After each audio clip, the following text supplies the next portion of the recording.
नमस्कार, एक बार पुनः आप सभी का इस संस्कृत आड़वाह चैनल में हार्दिक स्वागत है, अभिनंदन है। पूर्व की कक्षा में हम सब लघु सिद्धांत कौमुदी के अंतर्गत संज्ञा प्रकरण का अध्ययन कर रहे थे, जिसमें हम लोगों ने इत संज्ञा को पढ़ लिया था। हलन्त्यम सूत्र को हम लोगों ने अच्छे से समझ लिया। अब देखिए, हलन्त्यम सूत्र से इत संज्ञा होती है, जिन भी वर्णों की इत संज्ञा होती है उसका लोप हो जाता है। अभी हम लोग आगे पढ़ेंगे लोप विधायक सूत्र को, जिसकी भी इत संज्ञा होगी उसका लोप हो जाएगा। सबसे पहले यही प्रश्न उठता है कि लोप किसे कहते हैं, व्याकरण की भाषा में लोप का क्या तात्पर्य है। अब लोप किसे कहते हैं यही पढ़ना प्रारंभ करते हैं। इस संज्ञा प्रकरण में दूसरा सूत्र है अदर्शनम लोपः।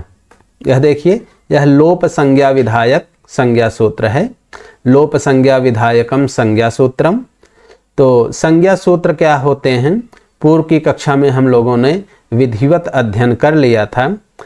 तो जो नए पाठक हैं, जिन्हें न स्पष्ट हो कि संज्ञा सूत्र क्या होते हैं, तो पूर्व वाला वीडियो अवश्य देख लीजिए, जिससे कॉन्सेप्ट एकदम क्लियर रहे। लोप संज्ञा विधायकम संज्ञा सूत्रम, लोप किसे कहते हैं। देखिए, पिछली कक्षा में बतलाए थे कि जब भी किसी पदार्थ की संज्ञा बतलानी होगी तो यहाँ पर तो बड़े सरल शैली का प्रयोग करते हैं आचार्य। सीधे बतलाते हैं कि अमुक वस्तु अमुक है। जैसे इसे लोप कहते हैं, इसे इत कहते हैं, यह घड़ा है, यह टेबल है। इसी शैली में जो है यहाँ सभी संज्ञाओं को बतलाया गया है। तो जब भी हम किसी चीज़ का नाम बतलाते हैं, जैसे अयम घटः, यह घड़ा है, या दूसरी शैली का प्रयोग करते हैं कि इसका नाम घट है, तो तरह तरह से चीज़ों को बतलाया जाता है। लेकिन इसमें ध्यान दीजिएगा, जब भी किसी चीज़ को ऐसे बतलाया जाएगा कि अयम घटः, इसमें दो अंश होंगे। एक अयम, जिससे उस चीज़ को बतलाई जाएगी, उस वस्तु को, उस पदार्थ का निर्देश होता है, और दूसरा अंश होता है जैसे घटः, तो यह जो है उस वस्तु का नाम होता है। जब भी किसी चीज़ की संज्ञा बतलाई जाएगी तो उसमें दो अंश होंगे। एक अंश से उस वस्तु को बतलाया जाएगा, उस पदार्थ को, और दूसरे अंश से उसके नाम को बतलाया जाएगा।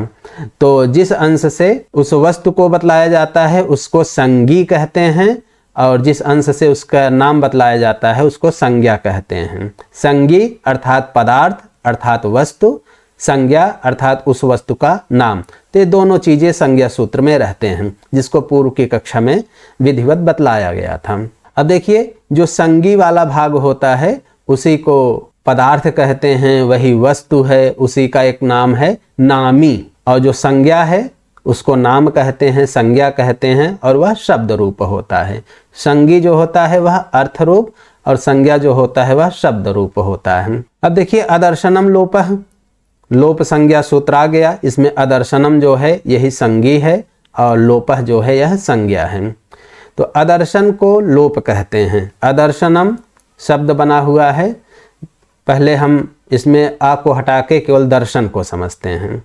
दर्शन शब्द कैसे बना है, दृश्य धातु से ल्युट प्रत्यय लग करके दर्शनम शब्द बनता है। ल्युट प्रत्यांत शब्द नपुंसक लिंग होता है, पूर्व से ही हम लोगों को ज्ञात है। तो दर्शनम तो दर्शन, न दर्शनम अदर्शनम, नए तत्पुरुष समास होता है। दर्शन अर्थात दृश्य धातु से बना हुआ है। दृश्य का अर्थ होता है देखना, दर्शन का अर्थ होता है दिखलाई पड़ना या देखना। अदर्शन अर्थात न दिखलाई पड़ना। लेकिन यहाँ दर्शन शब्द विशेष अर्थ में आया हुआ है, उसको समझिए। देखिए, हम शब्दानुशासन पढ़ रहे हैं, यह शब्द शास्त्र है। तो दृश्य धातु का एक अर्थ तो होता है देखना, और दृश्य धातु का प्रयोग ज्ञान अर्थ में भी होता है। अब देखिए, हमारी 5 ज्ञानेंद्रियां हैं, पांचों ज्ञानेंद्रियों के 5 विषय हैं। तो जैसे चक्षुरेंद्रिय हो गया, इससे हम देखते हैं। कर्णेंद्रिय है, इससे सुनते हैं। घ्राणेंद्रिय है, इससे सूंघते हैं। ऐसे 5 ज्ञानेंद्रियों को जोड़ लीजिए। तो जो भी ज्ञानेंद्रियों से हमें ज्ञान होगा उसको तो एक कॉमन रूप में कहा जा सकता है ज्ञान होना। जैसे चक्षुरेंद्रिय से ज्ञान होता है, श्रवणेंद्रिय से ज्ञान होता है, घ्राणेंद्रिय से ज्ञान होता है, रसनेंद्रिय से ज्ञान होता है, त्वगिंद्रिय से ज्ञान होता है। यह तो हो गया ज्ञान होना। लेकिन इसको अगर विशेष रूप में कहना चाहें, इसको ऐसे कहेंगे, चक्षुरेंद्रिय से देखते हैं, श्रवणेंद्रिय से सुनते हैं, रसनेंद्रिय से स्वाद का ग्रहण होता है, त्वगिंद्रिय से स्पर्श का ग्रहण होता है, घ्राणेंद्रिय से सूंघते हैं। तो इस प्रकार से हम उसको विशेष रूप में कहते हैं। तो दृश्य जो है वह ज्ञानार्थक है, ज्ञान सामान्य अर्थ में है।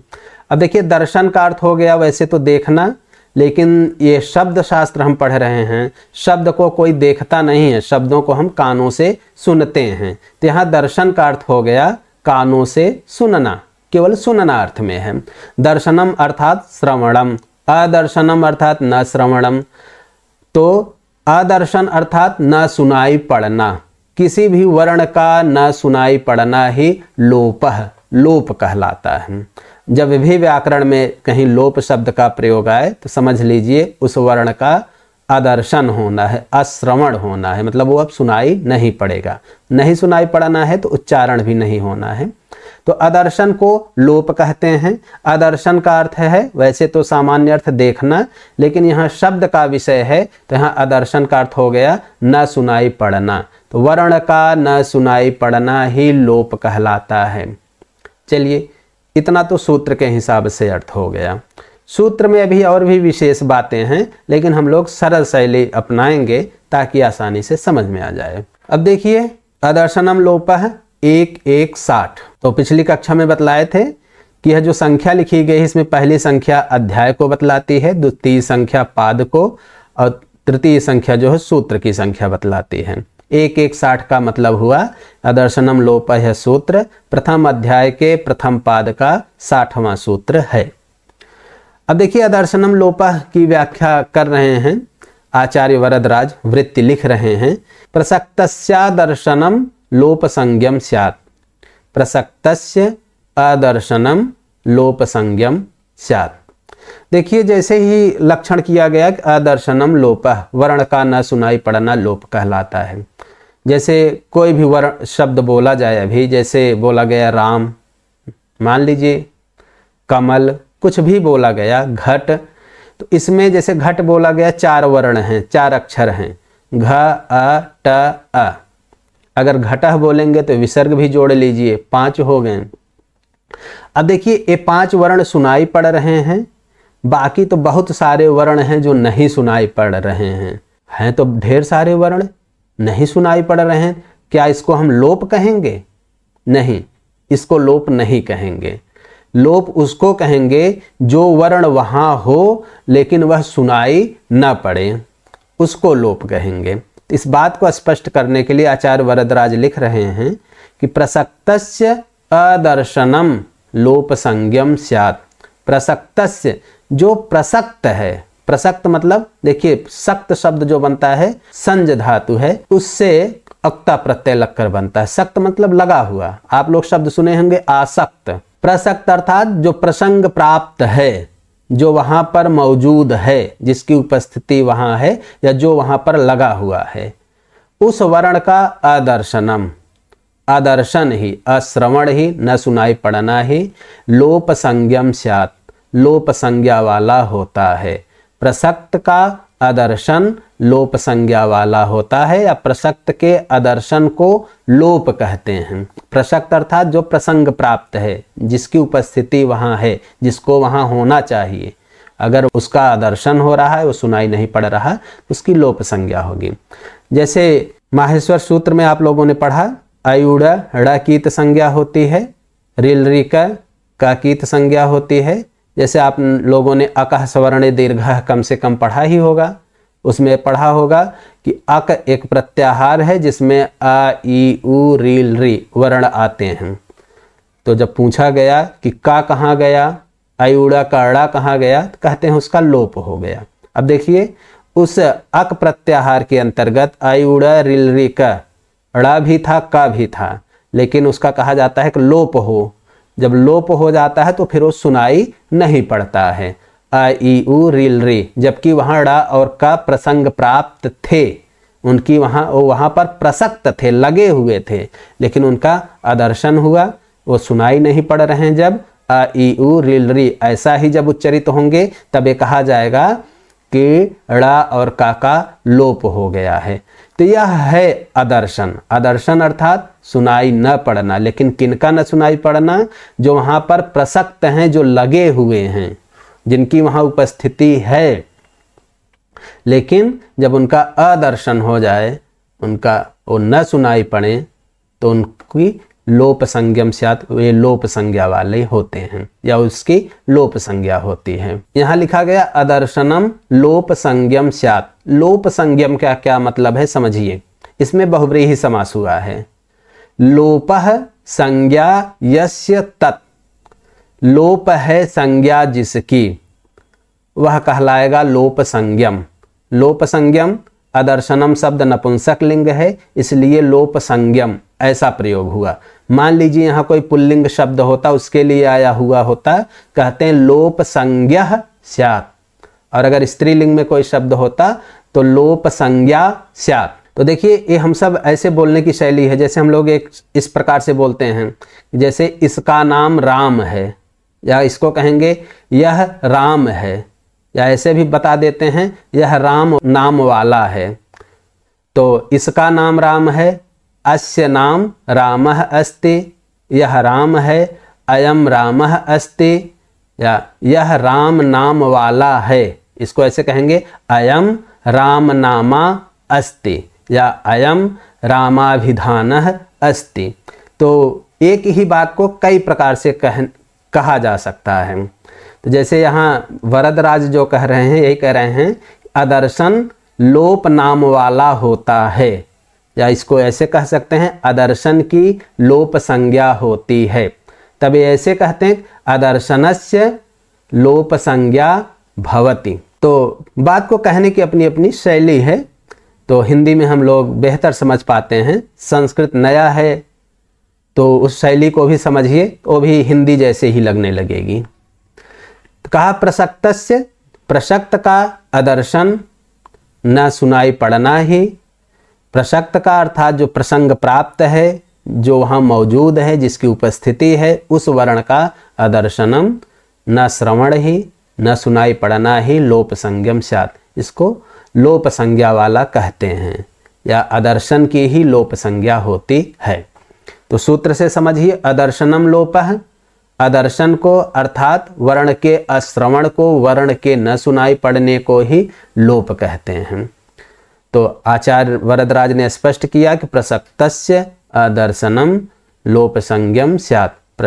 प्रसक्तस्य जो प्रसक्त है, जो प्रसंग प्राप्त है, जो वहाँ मौजूद है, जो उपस्थित है, जो विद्यमान है, चाहे जो अर्थ कर लीजिए, विद्यमान का अदर्शन अश्रवण ही लोप संज्ञम स्यात्, लोप संज्ञा वाला होता है, या विद्यमान वर्ण का न सुनाई पड़ना ही लोप कहलाता है। अब देखिए यहाँ पर यह सूत्र पूरा हुआ। आपने समझ लिया कि लोप किसे कहते हैं। जब भी कहा जाए कि लोप, तो आपको समझ लेना है कि वर्ण अब सुनाई नहीं पड़ेगा, तो उच्चारित भी नहीं होना है। तो अब आगे चलते हैं। यह सूत्र पूरा हुआ। अगर इसके विषय में किसी भी प्रकार किसी को कोई प्रश्न है तो आप जो है कमेंट के माध्यम से पूछ सकते हैं। जहां अगर कुछ भी कोई शंका हो तो अगले वीडियो में उस शंका का निवारण अवश्य किया जाएगा। अब देखिए, लघु सिद्धांत कौमुदी में हम लोगों ने दो संज्ञाओं को पढ़ लिया, इत संज्ञा को पढ़ लिया और लोप संज्ञा को पढ़ लिया। अभी प्रारंभ में ही चर्चा किए थे कि जिस वर्ण की इत संज्ञा होती है उसका लोप हो जाता है। तो अब उस लोप विधायक सूत्र को हम लोगों को पढ़ना है। लोप विधायकम विधि सूत्रम तस्य लोपः 139, तस्य उसका लोपः लोप हो, इस सूत्र को हमें पढ़ना था। अब इसमें लोपः की बात आ गई थी कि लोप हो, तो लोप किसे कहते हैं, इसको जानने के लिए हमको अदर्शनम लोपः सूत्र को पढ़ना पड़ा। तो यह लोप विधायकम विधि सूत्रम, यह विधि सूत्र है। देखिए हम लोगों ने संज्ञा सूत्र पढ़ लिया था। संज्ञा सूत्र में संज्ञा संज्ञ प्रत्यायकम संज्ञा सूत्रम, जिसको पूर्व की कक्षा में बतलाया जा चुका है। 6 प्रकार हैं सूत्र के, एक और प्रकार मिल गया आज, विधि सूत्रम। विधि सूत्र किसे कहते हैं, आदेशादि विधायकम सूत्रम विधि सूत्रम। जो आदेश आदि का विधान करने वाला सूत्र है उसको विधि सूत्र कहते हैं। ऐसे सूत्र जो कहें कि आदेश हो, इसका आगम हो, इसका लोप हो, इसका निषेध कहीं करें, तो इस प्रकार के जितने सूत्र हैं वो सब विधि सूत्र कहलाते हैं।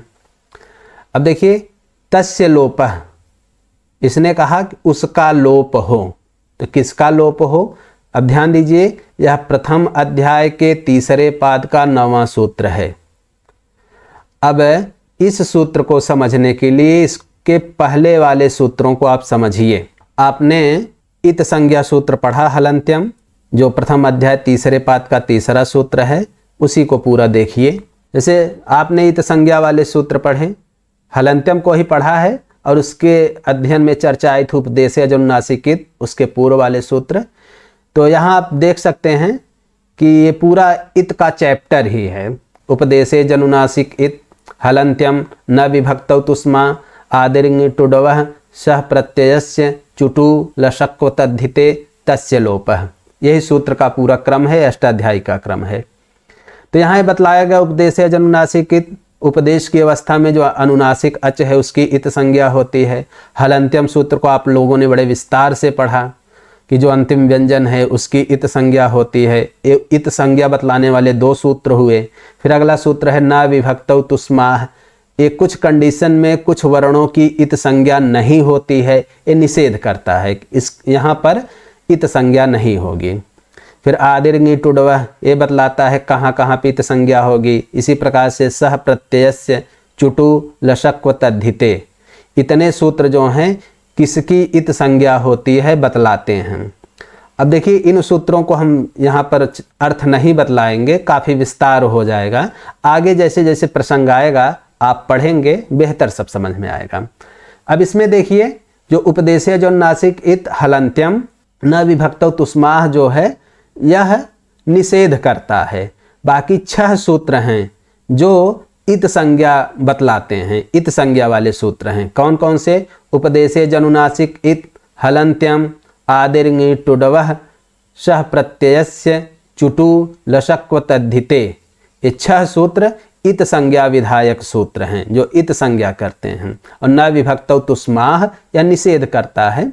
तो कुल मिला के 6 सूत्र हैं जो इत संज्ञा का विधान करते हैं, 1 सूत्र निषेध करता है। तो इन 6 सूत्रों से जिसकी भी इत संज्ञा होती है, फिर 9वां जो 1, 3, 9 प्रथम अध्याय तृतीय पाद का 9वां सूत्र है, यह कहता है तस्य लोपः, उसका लोप हो। उसका किसका? अर्थात उस इत का लोप हो। अब देखिए इसीलिए आचार्य वरदराज व्याख्या में लिख रहे हैं तस्येतो लोपः स्यात्, तस्य इतः लोपः स्यात्। तस्य उसका, उसका किसका? इतः, उस इत का। देखिए इतः जो है यह इत तकारांत शब्द है, षष्ठी विभक्ति एक वचन का यहाँ पर इतः है।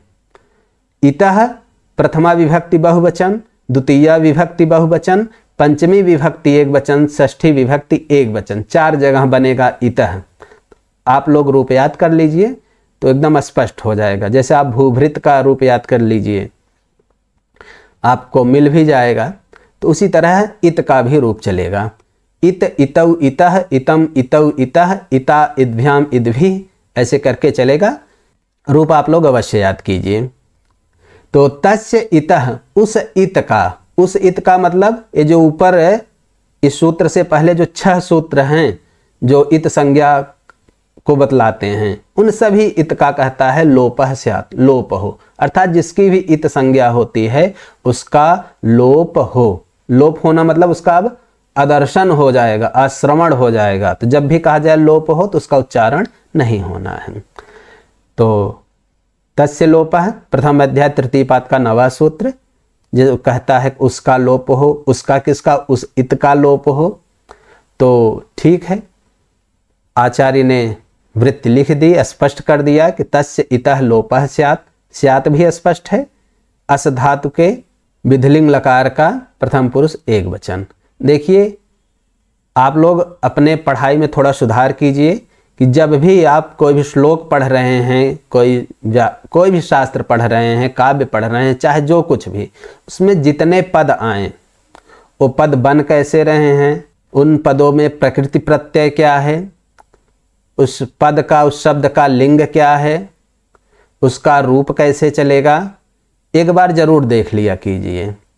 तो धीरे धीरे करके ऐसा 1-2 महीने में आपको लगभग जितने शब्द आ रहे हैं उन शब्दों के विषय में आपको पता हो जाएगा। तो संस्कृत बहुत सरल लगने लगेगी।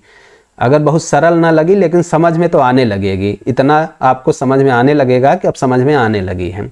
इसलिए जब भी कोई पद आए उसका शब्द रूप, धातु रूप जो भी है बढ़िया से देखिए, बेहतर सब समझ में आएगा। तो तस्य लोपः, ये कह दिया कि जिसकी भी संज्ञा होगी उसका लोप होना है। हमने माहेश्वर सूत्र पढ़ा, अयुड़ रिलरिक 14वें सूत्र को हम लोगों ने पढ़ा। अब हलंत्यम सूत्र से प्रत्येक सूत्र में जो अंतिम वर्ण था, अंतिम व्यंजन वर्ण था, उसकी इत संज्ञा हो गई और तस्य लोपः आके कहा कि उसका लोप हो, इत संज्ञक वर्ण का लोप हो गया।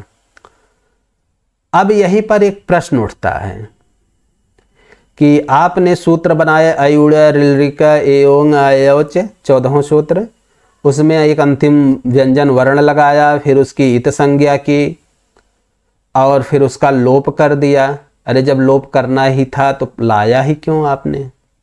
सीधे सूत्र बनाते, अयु रिलरी एओ अयो ऐसे सूत्र बना लेते हैं, उसमें अड़ा का ङ च सब जोड़ने की क्या जरूरत थी जब लोप करना ही था?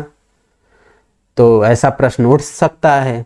अब प्रश्न कोई करे उससे पहले आचार्य स्वयं बतला दे रहे हैं।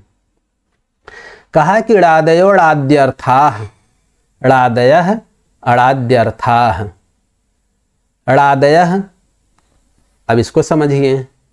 अड़ादि जैसे हरि शब्द का रूप चलता है हरि हरि हरयः, वैसे आपका बनेगा अड़ादि।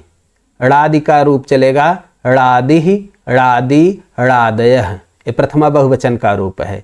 अब आपको अड़ादि समझना है। अड़ादि किसे कहेंगे तो ऐसे समझ लीजिए, अड़ा अर्थात जिस अड़ाकार, अड़ा है आदि में जिसके, जिसके प्रारंभ में अड़ा हो उसको कहेंगे अड़ादि। तो अड़ादयः प्रथमा बहुवचन में प्रयोग किया गया है। तो अड़ा आदि येषाम ते अड़ादयः, अड़ा है आदि में जिनके, वह कहलाएगा अड़ादयः। अब देखिए 14 सूत्र हैं, 14 सूत्रों के अंतिम जो इत संज्ञक वर्ण हैं उसमें पहला है अड़ा, दूसरा है क, तीसरा ङ च ट ड़ म ञ स श व य र ल।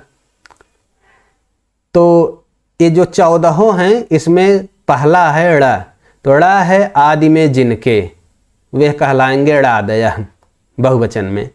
तो अड़ादयः कहने से इन 14 वर्णों का बोध हो जाता है। हिंदी में हमको कहना होता तो हम लोग यही कहते हैं अड़ादि। अड़ादि अर्थात अड़ा है आदि में जिनके, तो सभी का बोध हो जाता अड़ादि कहने से।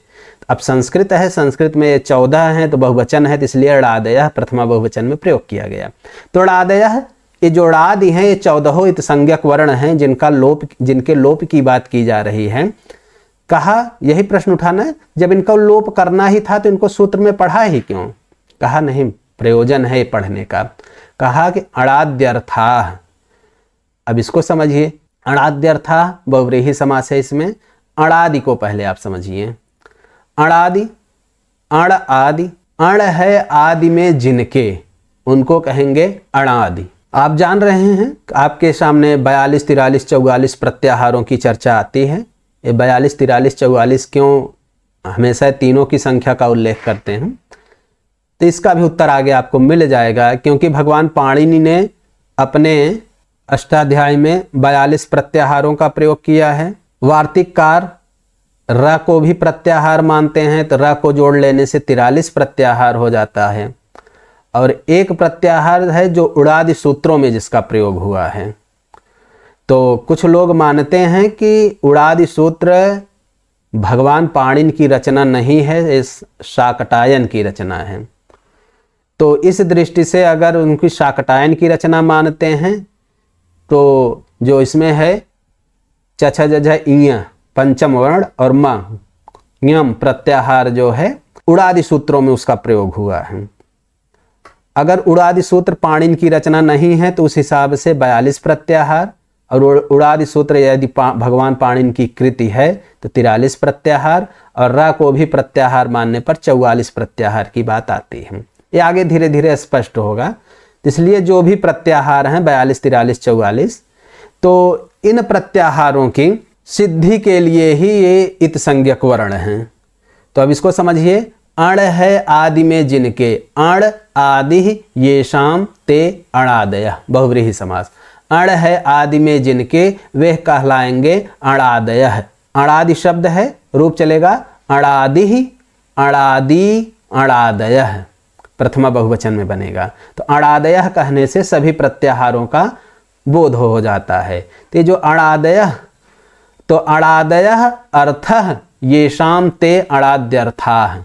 अणादय ये प्रत्याहार ही अर्थ हैं, प्रयोजन है, येषाम जिनके, ते वे सब कहलाएंगे अणाद्यर्थाः। अणादय ये प्रत्याहार ही जिनके प्रयोजन है वे हैं अणाद्यर्थाः। ऐसा कौन है? अणादय। कहा है जो अणादय, जो ये 14 इत संज्ञक वर्ण हैं, इनके प्रयोजन क्या हैं? अणादि। तो ये जो अण आदि 42, 43, 44 प्रत्याहार हैं, ये ही इन इत संज्ञक वर्णों के प्रयोजन हैं। अर्थात इन इत संज्ञक वर्णों के माध्यम से ही प्रत्याहारों की सिद्धि होती है। तो बिना इत संज्ञक वर्णों के प्रत्याहारों की कल्पना नहीं की जा सकती। जैसे मान लीजिए आप लोगों ने अकः सवर्णे दीर्घः कम से कम पढ़ा ही होगा, उसमें एक प्रत्याहार आता है अक। अब मान लीजिए अगर इत संज्ञक वर्ण न होते, भगवान पाणिनि केवल सूत्र को पढ़ देते अ ई उ रील री ए ओ, तो आपको कहीं क मिलता ही नहीं, तो आप अक प्रत्याहार तो बना ही ना पाते। तो ये इत संज्ञक वर्ण जितने हैं इन माहेश्वर सूत्र में, इनका प्रयोजन है प्रत्याहारों की सिद्धि। तो यही कहा अणादय, ये जो अणादि 14 हैं ये अणाद्यर्था, अणादि ही इनके अर्थ हैं, अर्थ अर्थात प्रयोजन। तो अर्थात ये अणादि प्रत्याहार ही इनके प्रयोजन है। इन इत संज्ञक वर्णों से ही प्रत्याहारों की सिद्धि हो पाती है। अगर इत संज्ञक वर्ण न होते तो प्रत्याहार न बन पाते। तो ये जो पूर्व पक्ष की तरफ से एक शंका उठ सकती थी ना, मतलब ये कोई कह सकता था कि जब इत संज्ञक वर्ण का लोप करना ही था तो सूत्र में उसको पढ़ा ही क्यों आपने? कहा नहीं, उसका प्रयोजन है। तो इसका प्रयोजन क्या है कि प्रत्याहार की सिद्धि। बिना इत संज्ञक वर्णों के प्रत्याहार नहीं बन पाएंगे। अब एक चीज यहां पर ध्यान दीजिएगा कि पहली बात, इस व्याकरण शास्त्र में यहां कोई भी बात बिना मतलब के नहीं है। जो भी यहां कार्य होंगे, जो भी नाम दिया जाएगा, कुछ भी व्यवहार होगा, उसका कुछ ना कुछ प्रयोजन होगा। जैसे इत संज्ञा कर रहे हैं तो इत संज्ञा का क्या प्रयोजन है? केवल माहेश्वर सूत्र में जो इत संज्ञा है उसका प्रयोजन है प्रत्याहारों की सिद्धि। और बाकी अन्य जगह आप देखेंगे जो भी इत संज्ञा होगी उसके ढेर सारे प्रयोजन होंगे, 1, 2, 3, 4, 5 कई प्रयोजन आपको समझ में आएंगे कि उसको इत संज्ञा करने का कुछ न कुछ मतलब है। तो माहेश्वर सूत्र में इत संज्ञा जो किया गया है उसका एक प्रयोजन है, क्या? प्रत्याहार की सिद्धि। और एक बात कि कोई भी कार्य किया जाएगा वो जिस प्रयोजन से किया जा रहा है, जब तक वह प्रयोजन नहीं पूरा हो जाता तब तक वह रहेगा। जैसे इत संज्ञा की गई, इत संज्ञा यहाँ करने का प्रयोजन है कि प्रत्याहार की सिद्धि। जब तक प्रत्याहार नहीं बनेंगे तब तक इत संज्ञक वर्णों का लोप नहीं होना है। जैसे अयुड़ रिल री का सबसे पहले हलंत्यम सूत्र से इन सब अंतिम व्यंजनों की इत संज्ञा हो जाएगी, फिर प्रत्याहार बनाने वाला सूत्र आएगा, वो प्रत्याहार जब बना देगा, जैसे मान लीजिए अक प्रत्याहार, अण प्रत्याहार। अक को आप लोगों ने अकः सवर्णे दीर्घ में सुना है, इसलिए अक की ही चर्चा करते हैं।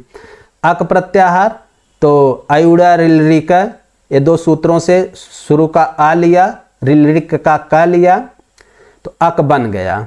अब इस अक प्रत्याहार में आप देखेंगे सूत्र के हिसाब से आ ई उड़ रिल री क इतने वर्ण आ रहे हैं। तब आपका आएगा तस्य लोपः। तस्य लोपः कहेगा सुनो, इन जिनकी जिनकी तो संज्ञा है उनका लोप कर दो। फिर ड़ और का तब लोप हो जाएगा, तब आपके पास सुनने को मिलेगा केवल आ ई उ री री। तो इत संज्ञा होगी तो ऐसे तुरंत लोप नहीं हो जाना है, जिसलिए इत संज्ञा की गई है जिस प्रयोजन से, वह प्रयोजन जब पूरा हो जाएगा तभी उनका लोप किया जाना है। तो इस क्रम को समझे रहिए। आज आपने दो सूत्रों को पढ़ा कि अदर्शनम लोपः और तस्य लोपः। अदर्शनम लोपः अर्थात आदर्शन के न दिखलाई पड़ना, यहाँ न दिखलाई पड़ना अर्थात न सुनाई पड़ना, न सुनाई पड़ना ही लोप कहलाता है। तो आचार्य वरदराज ने स्पष्ट किया कि प्रसक्तस्य आदर्शनम लोप संज्ञम स्यात्, जो प्रसक्त है, जो प्रसंग प्राप्त है, जो विद्यमान है, जो वहाँ मौजूद है, उसका आदर्शन ही, न श्रवण ही, न सुनाई पड़ना ही लोप संज्ञक होता है या उसकी लोप संज्ञा होती है। और जब हमने लोप को जान लिया तब आपका सूत्र आया तस्य लोपः। तस्य लोपः कहता है, जब हमने लोप संज्ञा को जान लिया तो सूत्र आया आपका तस्य लोपः, जो कहता है कि तस्य इतः लोपः स्यात्, उस इत की लोप होवे, जिसकी भी इत संज्ञा होती है उसका लोप हो। अब देखिए अदर्शनम लोपः यह लोप संज्ञा विधायक सूत्र है। यह लोप संज्ञा किसकी होती है यह बतलाता है। और तस्य लोपः जो है यह लोप विधायक सूत्र है, यह आदेश देता है कि यह लोप करो। तो तस्य लोपः लोप विधायक विधि सूत्र है और अदर्शनम लोपः लोप संज्ञा विधायक संज्ञा सूत्र है। तो दोनों को एकदम अच्छे से स्पष्ट किए रहिए। अदर्शनम लोपः यह संज्ञा करता है, तस्य लोपः यह लोप का विधान करता है। प्रतियोगी परीक्षाओं में पूछ लिया जाता है, तो दोनों में लोपः लोपः देख के आप लोप मत कर दीजिएगा, इसलिए शास्त्र को अच्छे से समझे रहिए। अब देखिए इस सूत्र की व्याख्या में आचार्य वरदराज ने लिखा कि अड़ादयः अड़ाद्यर्थाः, ये जो अड़ादि हैं ये अड़ाद्यर्थ हैं, मतलब अड़ादि ये 14 इत संज्ञक वर्ण अड़ादि के लिए हैं, अड़ादि जो प्रत्याहार हैं उनकी सिद्धि के लिए हैं। तो अगला प्रश्न उठेगा कि ये अड़ादि क्या हैं। तो अड़ादि को बतलाने के लिए हम लोग अगला सूत्र पढ़ेंगे, प्रत्याहार संज्ञा विधायक सूत्र। तो आज की कक्षा में बस इतना ही रखेंगे, अगली कक्षा में हम लोग प्रत्याहार संज्ञा विधायक सूत्र को पढ़ेंगे। तब तक आप लोग अच्छे से पढ़ते रहिए, जहाँ कहीं कोई भी समस्या आए आप अवश्य पूछिए, फिर अगली कक्षा में उसका समाधान किया जाएगा।